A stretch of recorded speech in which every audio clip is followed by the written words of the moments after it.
मेव्हणीमुळे घटस्फोट.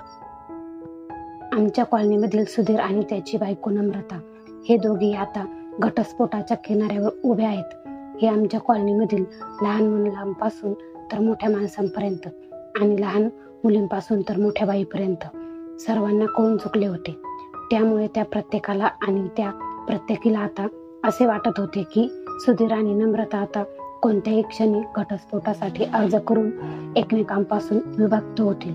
म्हणूनच अलीकडे कॉलनीमधील बायकांना तिसऱ्या प्रहरी एकत्र आल्यावर जगायला हा अगदी हलवायाच्या कढईमधील गरमागरम जिलेबीसारखा अगदी ताजा आणि खुसखुशीत विषय मिळाला होता. सुधीर आणि नम्रता यांच्या लग्नाचा 10वा वाढदिवस नुकताच साजरा झाला होता आणि त्यांच्या काही दिवस अगोदरपासूनच दोघांमधील बेब नावाला धार चढली होती. नम्रता जर चिंच म्हणाली तर सुधीर आंबा म्हणायचा आणि सुधीर चिंच म्हणाला तर ती आंबा.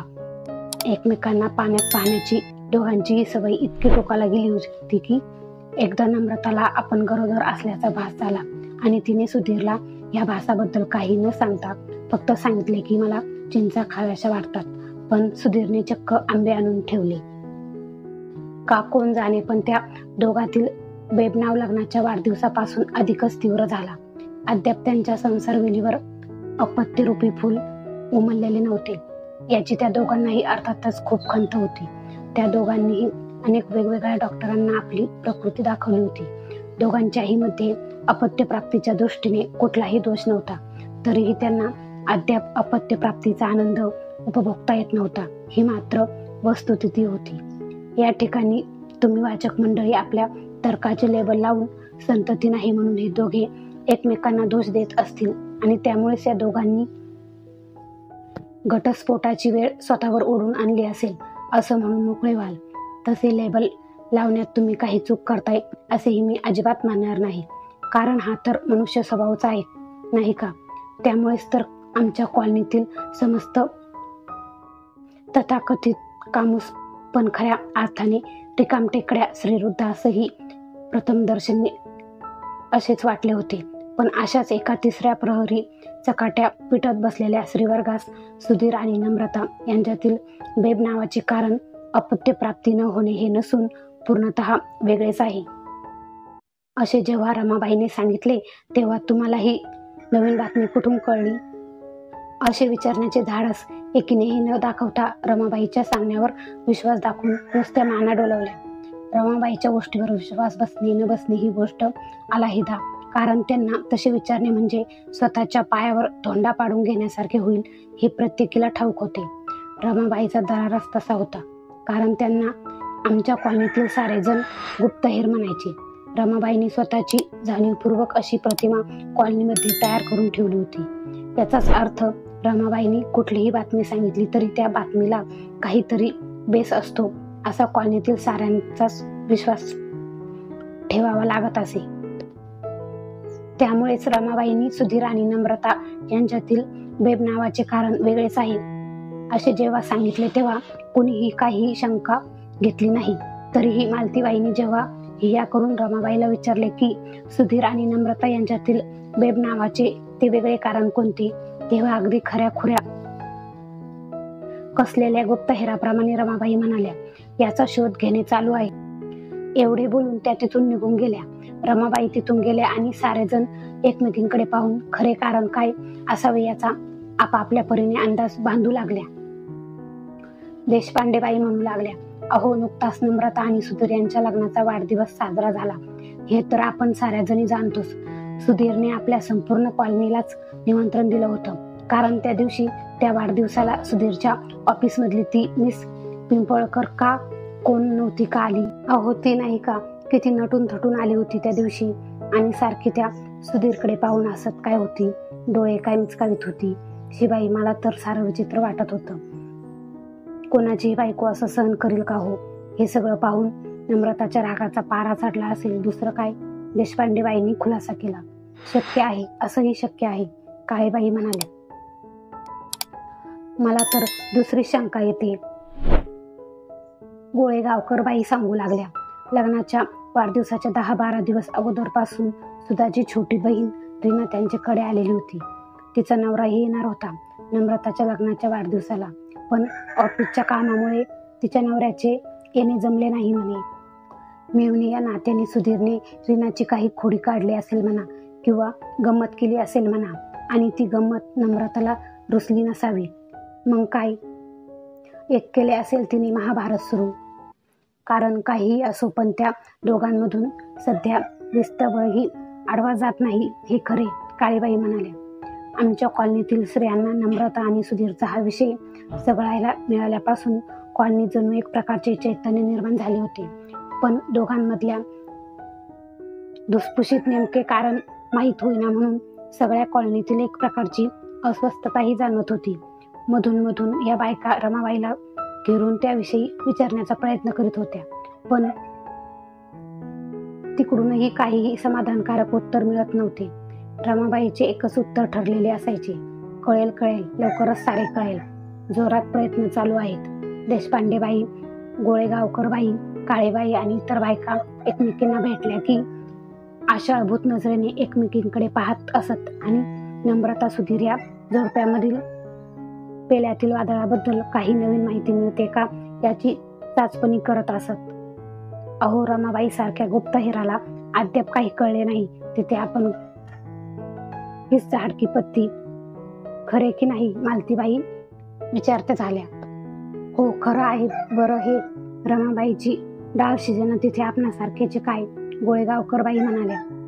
असे अनेक दिवस गेले, परंतु नम्रता आणि सुधीर यांच्यातील धुसफुशीचे कारण मात्र कोणालाच कळले नाही. त्यामुळे झाले असे की आमच्या कॉलनीतील महिलांना अन्न गोड लागेना, टीव्हीवरील सासूबहू सिरियल पाहण्यात मन लागेना. जराशा कारणावरून किंवा कधी तर काही कारण नसताना आमच्या कॉलनीतील प्रत्येक बाई स्वतःच्या नवऱ्यावर चिडचिड करू लागली, मुलांच्या पाठीत धपाटा घालू लागली. अशा परिस्थितीत कुण्या बाईचा नवरा जर तिला म्हणाला की उगीच तू का परेशान होतेस, असेल त्या दोघांचे काही पर्सनल कारण, तर ती बाई लगेच मारक्या म्हशीसारखी आपल्या नवऱ्याकडे पाहू लागायची. या दरम्यान प्रत्येकीचे लक्ष रमाबाईच्या हालचालीकडे असायचे, कारण त्यांच्यातील गुप्तहेरच नम्रता आणि सुधीर यांच्यातील बेब नावाचे खरे कारण शोधील असा प्रत्येकीला विश्वास होता. आणि तो दिवस अखेर उगवला. रमाबाई दुपारच्या वेळी लगबगीने सुधीरच्या घरातून बाहेर पडताना कॉलनीतील महिला मंडळांनी बघितले आणि साऱ्या जणी कोंडाळे करून रमाबाईच्या भोवती उभ्या राहिल्या. सांगा ना रमाबाई, पटकन ती गोड बातमी, काळेबाई विचारत्या झाल्या. तुम्ही सुधीरच्या घरी का गेल्या होत्या? गोळेगावकरबाईंनी विचारले. काय कळले तिथे? मालतीबाई उतावळेपणाने विचारले. झाला का त्या दोघांमधले समेट? देशपांडेबाईचा प्रश्न. अहो, किती घाई कराल, त्यांना श्वास तर घेऊ द्या. मला कल्पना आहे की आपण सर्वजणी उत्सुक आहोत त्या बातमीसाठी, पण जरा दम धरा, गाडेकरबाईंनी पोक्तपणे सल्ला दिला. यानंतर या सर्वजणींचा रमाबाईवरील प्रश्नांचा भडीमार थांबला आणि रमाबाईंनी साऱ्या जणींकडे एक सस्मित नजर फिरवून ऐका आता, रमाबाई बोलण्यास प्रारंभ केला आणि तिथे हजर असलेल्या प्रत्येक जणीने ती महत्वाची बातमी ऐकण्यासाठी आपला सारा जीव आपापल्या कानात गोळा केला. बायांनो, रमाबाईने पुढे बोलू लागल्या, आता मी तुमची उत्सुकता जास्त ताणत नाही. ज्या गोष्टीची आपण साऱ्या जणी, अगदी मी सुद्धा आतुरतेने वाट पाहत होतो, त्या गोष्टीची कोंडी अखेर आज फुटली आहे. मागील अनेक दिवस आपल्या कॉलनीतील नम्रता आणि सुधीर यांच्यामध्ये सुरू असलेल्या धुसफुसीचे कारण मी आत्ताच थोड्या वेळापूर्वी शोधून काढले आहे. इतकेच नव्हे तर त्या दोघांमध्ये समेटही घडवून आणला आहे. तुम्हाला माहित आहे की गेले अनेक दिवस मी या गोष्टीचा शोध घेत होते. माझ्यातील गुप्तहेर मला गप्प बसू देत नव्हता. आज आधी मी नम्रताला एकटीला गाठले. ती काही सांगायला तयार होईना, पण मी माझे कौशल्य पणाला लावून तिला बोलते केले. नंतर सुधीरला एका बाजूला घेऊन त्याचे म्हणणे समजून घेतले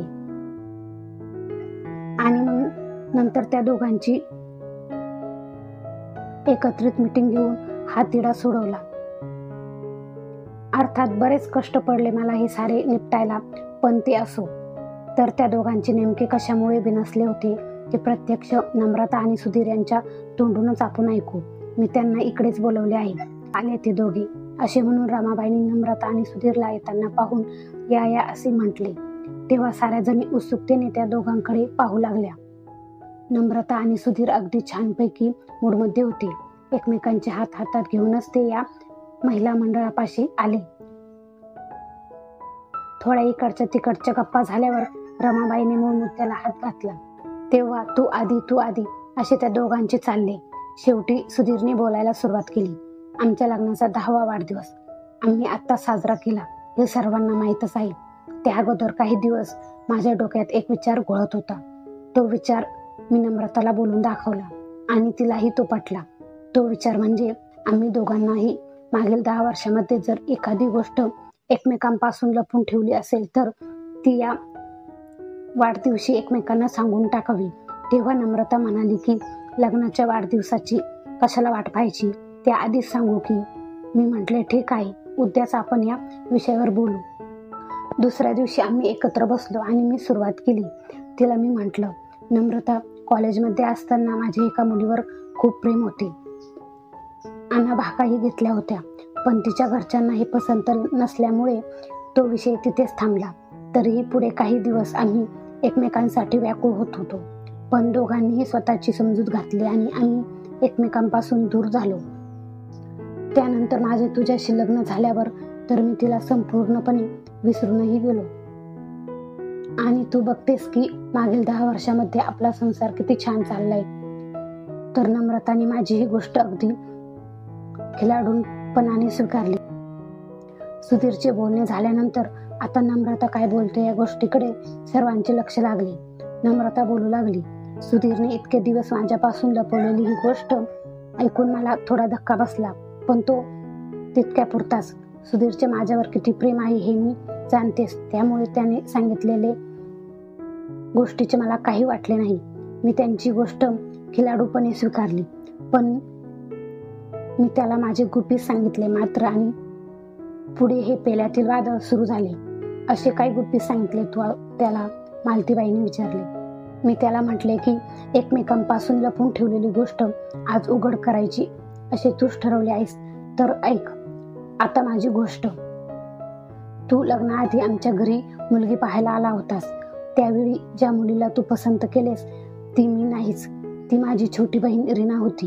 तू जेव्हा मला बघण्यासाठी आमच्या घरी येणार होतास तेव्हा तू दिसायला खूप स्मार्ट आहेस हे मला वडिलांकडून कळले होते. मी थोडी सावळी, उंचीलाही थोडी कमी असल्यामुळे तुझ्यासारखा देखणा मुलगा मला पसंत करेल की नाही याची घरातील सर्वांना शंका होती. त्यामुळे आम्ही एक धाडस करायचे ठरवले. त्यामुळे मुद्दाम मुलगी दाखवण्याचा कार्यक्रम संध्याकाळी ठेवला आणि चक्क माझ्यापेक्षा 1 वर्षाने लहान असलेली पण रंगरूपाने माझ्यापेक्षा उजवी आणि माझ्यापेक्षा थोडी उंच असलेली माझी बहीण रीना तुला दाखवली. तिची चेहरेपट्टी माझ्यासारखीच आहे. एवढीच काय ते साम्य. तू तिथेच तिला पसंत करून टाकलेस. मुलगी दाखवण्याचा तो कार्यक्रम आणि आपल्या लग्नाचा दिवस यामध्ये जवळजवळ 6 महिने अंतर होते. लग्न ठरल्यानंतर तुझे आणि माझे बोलणे फक्त फोनवरच होत. आपली प्रत्यक्ष दृष्ट भेट सरळ लग्न मंडपातच झाली. त्यामुळे तुला आम्ही दोघींमधला फरक लक्षात आलाच नाही. माझे एवढे बोलणे ऐकले आणि साहेबांचा मूडच गेला. मग काय लागले घटस्फोटाच्या गोष्टी करायला. मागील 10-12 दिवसापासून हा ताण मी सहन करीत होते. या 10-12 दिवसात कधी कधी मलाही असे वाटले की आपणही त्यांची एक प्रकारे फसवणूकच केली आहे. कारण बरे झाले रमा काकूंची भेट झाली आणि आमची गाडी मार्गी लागली. हो ना, रमाबाई बोलू लागल्या. मी या दोघांचे सर्व ऐकून घेतल्यावर दोघांचीही समजूत काढली आणि सुधीरलाही समजावले की बाह्य रंगापेक्षा बायकोचे अंतरंग बघ. मागील 10 वर्षामध्ये तुम्ही इतक्या आनंदाने संसार करीत आहात. आम्ही बघतो ना किती जीव लावता तुम्ही एकमेकांना. आणि इतक्या वर्षानंतर बायकोकडून एक गोष्ट समजली तर एवढी टोकाची भूमिका घ्यायची. उलट तिने ज्या प्रामाणिकपणे सारे सांगितले त्यामुळे तिचे कौतुकच करायला हवे. असे सांगितल्यावर त्या दोघांमधील हे सारे गैरसमज मिटले. रमाबाईने हे सारे सांगितल्यामुळे सर्वांना हायशे वाटले. त्यानंतर सुधीर म्हणाला, हो ना, रमा काकूंनी माझे डोळेच उघडले. बरं, आता आम्हा दोघांची तुम्हा सर्वांना एकच विनंती आहे की आपण सर्वजणी आता आमच्या घरी चला आणि या आनंदाच्या क्षणी नम्रताच्या हातचे शिरापोळी खाऊन आम्हाला आशीर्वाद द्या. सर्वांनीच यायचं बरं का, नम्रता म्हणाली. हो बरोबर आहे, ज्याचा शेवट गोड ते सारेच गोड, देशपांडे बाई म्हणाल्या. यावर साऱ्या महिला मंडळाने होकारार्थी मान डोलावल्या आणि सुधीर आणि नम्रताच्या विनंतीला मान देत सुधीरच्या घराकडे मोर्चा वळवला. कहाणी आवडल्यास लाईक करा, चॅनलला सबस्क्राईब करा आणि कमेंट करायला अजिबात विसरू नका.